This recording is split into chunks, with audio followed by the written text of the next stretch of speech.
And that's the great thing about the sport. Forget history. On your day, it can happen. I think the whole country in France, so I imagine the world, watched this game because it was unbelievable. So many emotions in my body, in my heart. I don't think it was anyone official, but I wonder whether somebody was walking around and they saw the control panel and thought, we'll have the Welsh boys. Sorry about that. Get eaten on foot last.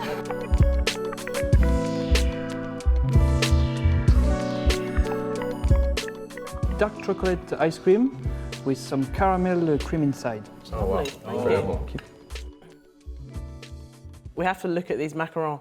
They are the same as the Mastercard logo. How cool is that? They are very cool, and I think Mastercard, entering the rugby world and really looking at certain values.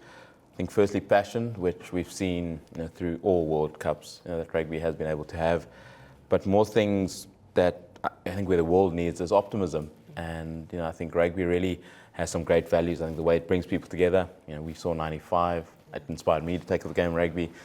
Clive Woodward made you come over to it, and 2019 I think was a great symbolic moment of those passion and optimism coming together and creating some history.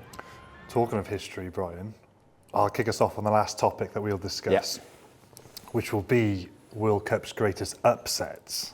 So, I don't know. I'm not going to go view straight away. I'm going to be very optimistic, and we talk about passion. And I was on the field that day when Japan beat South Africa in Brighton, and we spoke about Eddie Jones in 2003 taking Australia, and 2019 with England. But what Eddie managed to orchestrate with Japan beating South Africa that day was by far the darkest day of my South African rugby career.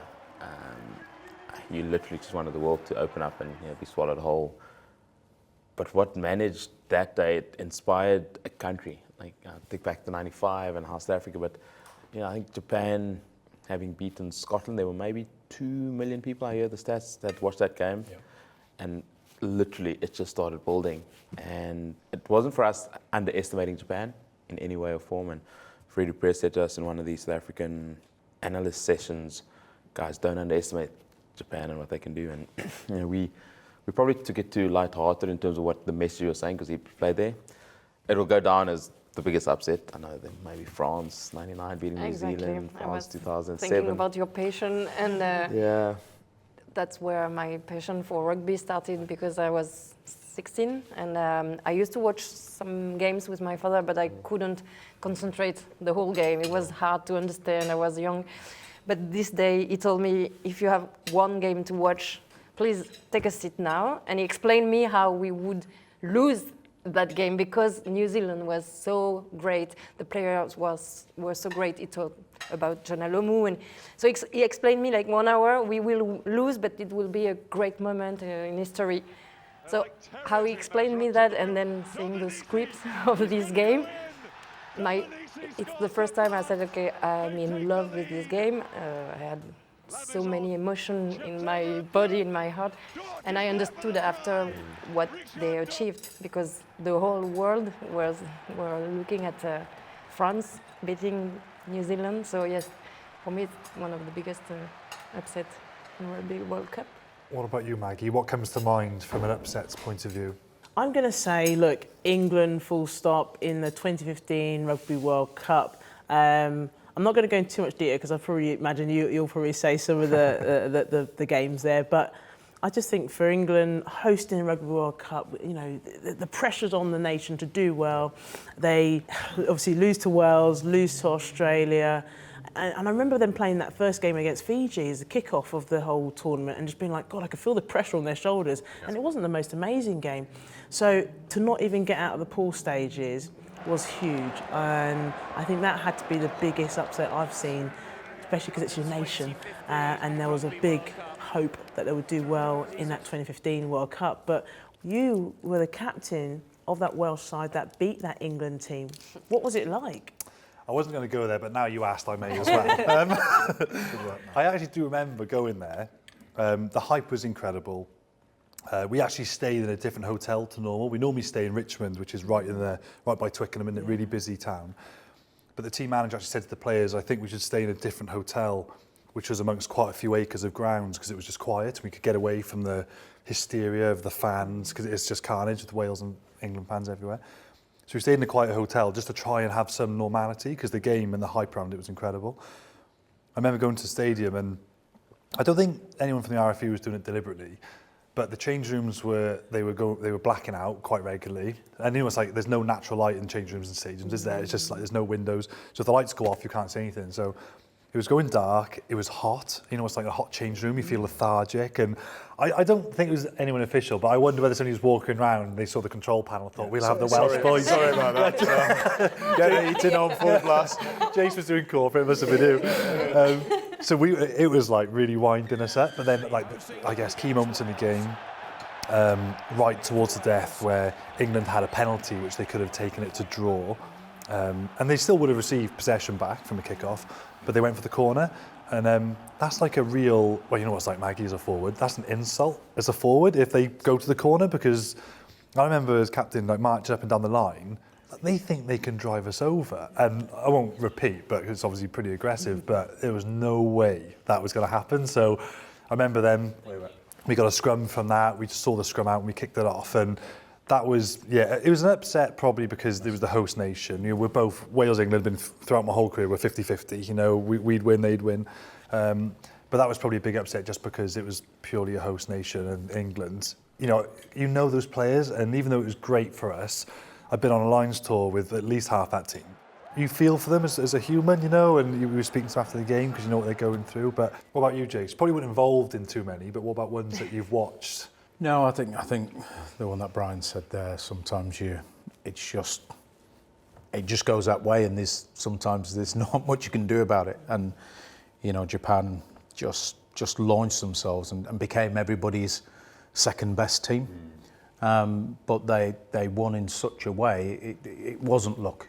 Yeah. Do you know what I mean? It was the commitment that they showed, and not to take away from South Africa, but the commitment, it was just wave after wave after wave, and they just saw something, they had a belief, and that's the great thing about the sport.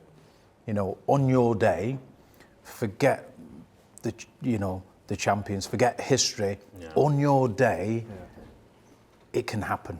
And you just got to make sure, especially with some of the teams that are probably not seen as the favourites, if they get it together. We nearly got caught out against Wales, in the quarter final, and that could have gone either way. Maggie was talking about England, a home World Cup.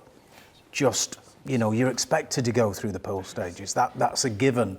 All of a sudden, it doesn't work out, and then the whole nation is on your back, and then you just think now with France. In 2007, we experienced that in the opening game. We lose against Argentina when we opened our first World Cup in the country. Was very hard out, so I can understand the feeling, very hard. And Isabelle, so now, 2023, France, home World Cup final. What would it mean to France if they were to win the World Cup? It would be priceless. Priceless moment for every French people loving rugby, but more than rugby lovers. I think what did Japan in 2015 made the rugby go further. We could see that on my channel.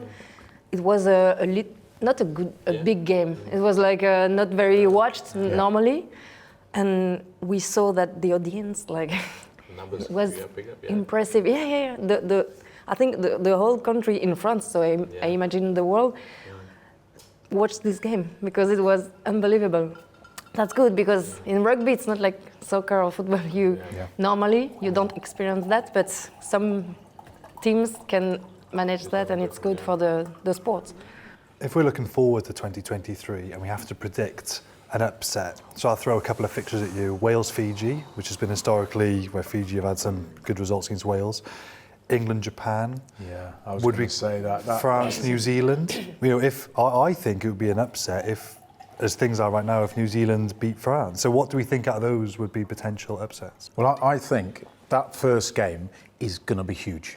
No doubt about it. Everybody at the moment, whether you're French or not, everybody knows that France are in a really good spot. Yeah. So playing again, if there's any team I think that can beat New Zealand, it's France. And their World Cup history against France on top of that, just to sprinkle some stuff. Yeah, You know, and I mean, that would be just such a way to kick the whole tournament off. So I think that certainly has the potential But to at happen. home, the pressure. No, but in knowing about or thinking about 2007, we already talked about it like 100 hours because when we saw the first game, we said, what do? We lose, but we know that then we can win, or but if we lose, we will start badly, or we win and then we don't have energy to beat the other teams. So it's very hard, but it will be a huge moment. The whole country will watch this game. It's an honor to start with New Zealand. Yeah. well, no pressure, Isabelle, but here's to a good 2023. Cheers, guys.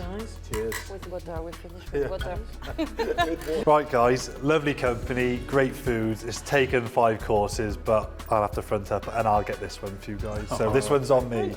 No problem, Maggie. My pleasure. First time for everything.